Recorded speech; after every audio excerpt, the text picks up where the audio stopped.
안녕하십니까. 신의균의 군사TV 디펜스 브리핑입니다. 오늘도 역시 아주 중요한 군사안보 무기 관련한 소식 전해드리는데요.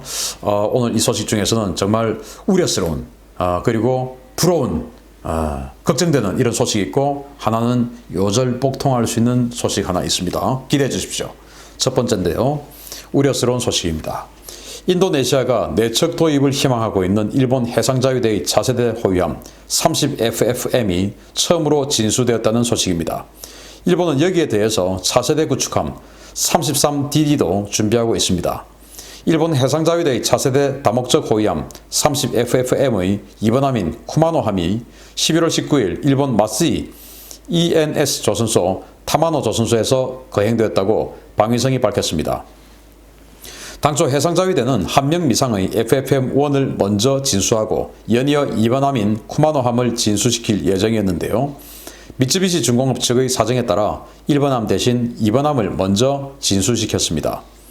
올해 한 척을 시작으로 내년에 추가로 3척, 내후년에 2척 등 연평균 2척에서 3척이 찍어져 나올 이 호위함은 5,500톤급의 스텔스 호위함인데요. 일본이 개발한 고성능 위상 배열 레이더와 네트워크 협동 교전 장비가 장착되어서 우리 해군의 충무공 이순신급을 훌쩍 능가하는 강력한 성능을 발휘할 예정입니다.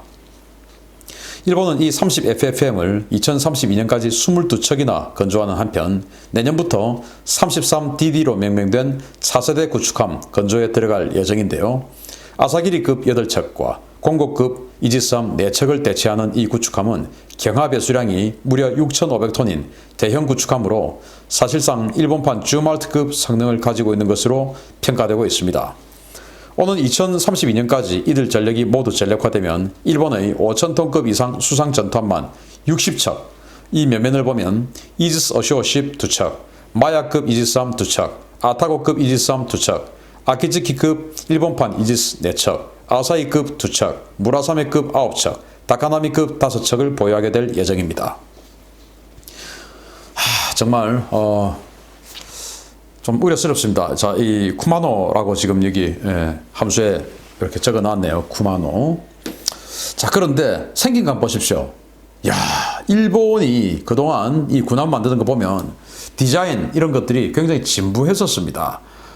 이 마스트도 철골식으로 해가지고 RCS 엄청나게 컸고, 일본의 기술력을 봤을 때 어떻게 이런 식으로 디자인을 할까라는 그런 생각이 들 정도로 우리보다 어쩌면 디자인 능력이 좀 떨어지나? 전자 능력은 앞서는데 디자인 능력이 떨어지나? 이런 생각이 들 정도였어요. 그런데 이 쿠마노는 완전히 그냥 면모일신했습니다. 그야말로 최첨단 21세기형 스텔스 호위함이 되었죠. 완벽하게 각을 딱딱 지어가지고 RCS 레이더 반사 면적 아주 작게 보이는데요. 이런 것들을 무려 22척을 만듭니다. 그래서 호위함대 그리고 지방함대의 주력으로 삼을 예정인 바로 그 주력 호위함인데, 이게 무려 5,500톤입니다. 그런데 일본은 이제 축소시키는 걸 좋아해서 그들의 자료에는 3,900톤이라고 되어 있는데 그건 경하 배수량이에요. 3,900톤. 그러나 실제로는 5,500톤이랍니다. 지방 함대에 들어가는 배는 여기에는 지금 이제 ESSM, SM2 이런 것들 집어넣을 수 있는 막 41을 넣지만, 장기적으로는 이제 그들이 독자적으로 개발한 아주 고성능의 함대공 미사일, 대공 미사일을 장착을 하겠죠.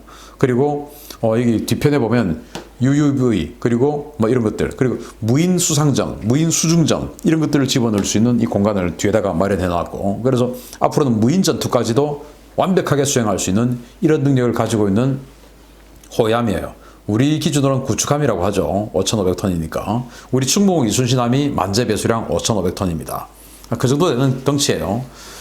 그런데 우리 충무공 이순신함하고는 그러니까 결국 뭐 한 20여 년 차이가 나다 보니까, 20년 정도 세월이 차이가 나다 보니까 이렇게 정말 획기적인 디자인이 나오게 되는데, 우리 KDDX 이거보다 더 뒤에 나오는데 더 미래형 구축함으로 나오게 될지. 그런데 지금 뭐 알려져 있는 CG나 뭐 이런 것들 보면 이거보다 더 미래형 구축함처럼 생기진 않았어요. 그런데 일본 이것만 있냐? 33DD 신형 구축함입니다. 공고급까지 대체를 하려고 하니까 그것도 보면 지금 우리 KDDX보다 훨씬 더 아주 그 발전적으로 생겼습니다. 우리 한국의 군함 건조 기술 결코 뭐 전 세계적으로 뒤떨어지지 않으니까 우리도 좀 분발했으면 좋겠다라는 생각이 들고, 정말 또 놀라운 것은 그 33DD 그 구축함이 경하 배수량 6,500톤이면 만재 배수량 한 9,000톤 가량 되지 않을까 생각이 되는데요. 그걸 12척이나 짓겠다. 그러면서 그것을 대체할 대상 기종이 뭐냐? 뭐 아사기리급이 오래됐으니까 지금 뭐 지방대에 있고 이런 것들이니까 뭐 그렇다 치고 당연히 대체를 해야죠. 그런데 공고급 223 4척도 대체를 하겠다.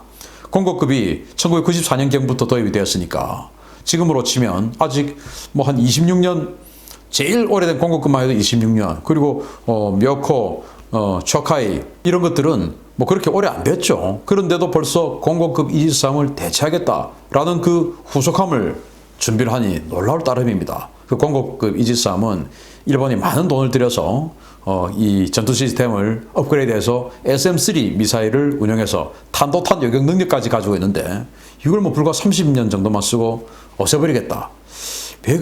미국도 지금 이 알레이버크급 구축함 40년, 50년씩 쓰는데 일본은 도대체 왜 이렇게 빨리 대체를 하는지 좀 희한합니다. 아무튼 일본이 30년 만에 대체한다고 우리도 30년 만에 대체하겠다라고 우리 한국 해군 나서지는 마십시오. 미국도 50년 씁니다. 요새는. 일본이 이상한 겁니다. 아무튼 일본의 함대가 이 정도로 발전한다라고 하는 것은 중국에게는 굉장히 큰 위협이겠다 생각되지만, 그러면 중국만 위협이냐? 아니죠. 우리도 위협이죠. 바다를 나누어 쓰고 있고 그 바다의 중간인 독도에서 서로 간에 분쟁을 하고 있기 때문에 이건 우리도 위험하죠. 그래서 우리 한국 해군 결코 여기에 머물러 있어서는 안 된다 라는 생각을 하고 더 발전하는 한국 해군 되기를 기대합니다. 참고로 일본은 이렇게 5,000톤 이상의 구축함 60척이 되고 중국은 4,500톤 이상의 구축함 100척이 됩니다. 우리 한국 분발해야 됩니다. 우리는 20척이 안 됩니다. 다음 소식인데 요절복통 소식입니다. 이란 혁명수비대가 자체 건조한 이란형 항공모함을 건조했으며 최근 시험 항해에 성공했다는 소식입니다. 이란도 이제는 항공모함 보유국이 됐습니다. 이란 혁명수비대가 미국과의 지속적인 긴장 상황에서 미국 항공모함을 견제할 수 있는 이란 국산 항공모함을 건조해 바다로 내보냈다고 이란 혁명수비대가 밝혔습니다. 이란 혁명수비대의 해군사령관이었던 압둘라 로다키 제독의 이름을 딴 압둘라 로다키 함은 150m 길이의 선체를 가지고 있고 다양한 미사일과 무인 전투 장비들을 운용하는 모함이라고 이란은 주장하고 있습니다. 이 이란판 항모는 영락없이 일반 전차 상륙함을 개조한 배로 보이는데요. 갑판에는 이란이 개발한 누르 함대함 미사일 2연장 발사기 4개가 장착되어 있고 아무것도 없는 헬기 갑판 위에는 이란이 개발한 무인기와 보트, 지대공 미사일 발사기 차량이 선적되어 있습니다. 즉 이 배는 헬기와 무인기를 운용하고 함대공 미사일로는 이란이 지대공 버전으로 개발한 코다드3 발사 차량이 옮겨져서 함대공으로 둔갑해 갑판 위에 올리는 식으로 만들어졌습니다. 이란 혁명수비대는 이 군함으로 미 해군의 제5함대에 맞서 페르시아만은 물론 오만만 그리고 인도양까지 순찰하겠다는 의지를 밝히고 있는데요. 스텔스 전투기 카헤르 313, 이란판 S-400에 이어 항공모함까지 주장하는 이란의 이 진지함이 정말 놀라울 뿐입니다. 항공모함이랍니다. 이란이 에어크래프트 캐리어라고 공개한 사진인데요. 이 항공모함이랍니다. 예. 그 항공기는 어딨냐 이렇게 가만히 보니까 여기 이제 헬리패드 한 개 딱 만들어 놓고 여기 헬리콥터 한 대 있네요. 그리고 이제 여기 사진은 잘 안 보이는데 조그만 그림자들이 보이는데 드론 몇 대 있어요. 그렇게 해서 드론 몇 대, 그리고 헬리콥터, 이게 이제 어쨌든 드론도 에어크래프트니까 그래서 헬리콥터 한 대, 이렇게 해서 이제 에어크래프트 캐리어다. 그리고 이게 사용될 수 있을지 없을지는 모르겠지만 여기 누르 함대함 미사일 이렇게 경사형 발사기 2개짜리 이걸 4개를 갖다 놔서 8발이에요. 그런데 이렇게 함대함 미사일만 있다고 미사일이라는 게 적을 명중시킬 수 있는 거 아닙니다. 레이더가 있어서 적의 적함을 취득해야 되고, 그리고 이 함대함 미사일을 쏘면 적함을 향해서 날아갈 수 있도록 조사를 해줘야 됩니다. 그런데 뭐 그런 것들 전혀 없어요. 그래서 도대체 어떤 능력으로 이 함대함 미사일을 쏠 수 있을지는 모르겠지만 전투정보실, 사격통제장비하고 어떻게 연결될지 모르겠지만 어쨌든 뭐 이렇게 갖다 놓고 함대함 미사일 8발 있다라고 이야기를 했고, 그리고 이제 군함이니까 또 함대공 미사일 있어야 되죠. 그런데 함대공 미사일 또 하려면은 또 대공 레이더 있어야 되고 그 대공 레이더의 조사기, 표적 조사기 있어야 되고 뭐 여러 가지 복잡한 면이 있으니까 아주 창조적인 아이디어로 차량형 대공 미사일 야전 방공 시스템이죠. 이거 하나 갖다 놨습니다. 이 이름이 코다드3죠. 코다드3. 그러니까 작년 6월 달에 바로 미국의 글로벌 호크의 해상판을 격추시켰던 바로 그 함대공 미사일입니다. 미국의 과거 SM-1 스탠다드 미사일을 개량해서 그들이 독자적으로 만든 코다드3 이 미사일의 이동식 발사 차량을 여기다 갖다 놓고 이것도 이제 함대공 방어 능력까지 있는 그런 아주 우수한 항공모함이다 라고 이야기를 했고요. 그러나 이 헬리콥터의 경납고는 따로 지금 보이지 않습니다. 그래서 여기 지금 뭔가 구멍이 보이는데 여기로 지금 내려가는 것이 바로 이 안 내부 갑판이 경납고라고 생각될 수 있는지 없는지 모르겠지만 누가 봐도 러시아판 전차 상륙함이에요. 그 전차 상륙함도 우리 미국 스타일의 전차 상륙함, 우리 한국 해군이 가지고 있는 상륙함들 보면 이 전방에 열리는 도어가 있죠. 그렇게 해서 해안에 딱 갖다 대고 전차가 내려가는데 그거 없고 이 뒤편에 아마 램프가 있을 겁니다. 그래서 돌격 상륙하는 것이 아니고 행정 상륙하는 용도의 전차 수송함이 아니냐라고 생각이 되고, 과연 이 내부에 들어갔을 때 헬기를 정비할 수 있는 정비 시설이 있을까라는 의문이 들기는 듭니다.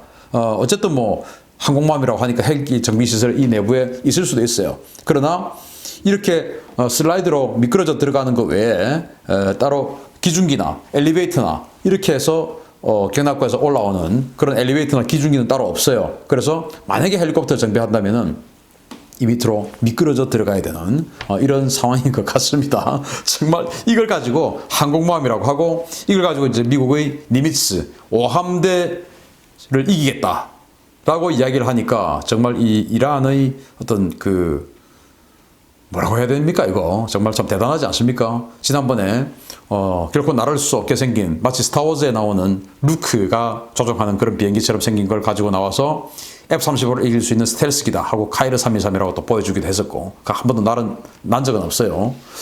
뭐 이런 여러 가지 창조적인 아이디어를 보여주고 있는 이란. 과연 이 이란판 에어크래프트 캐리어 항공모함이 정말로 미국의 슈퍼 캐리어인 니미츠를 이길 수 있을지 또는 견제하고 억제할 수 있을지 모르겠습니다만은 이란은 정말 참 진지합니다. 예. 어쨌든 그렇지만 재밌습니다. 항공모함입니다. 마치겠습니다. 감사합니다.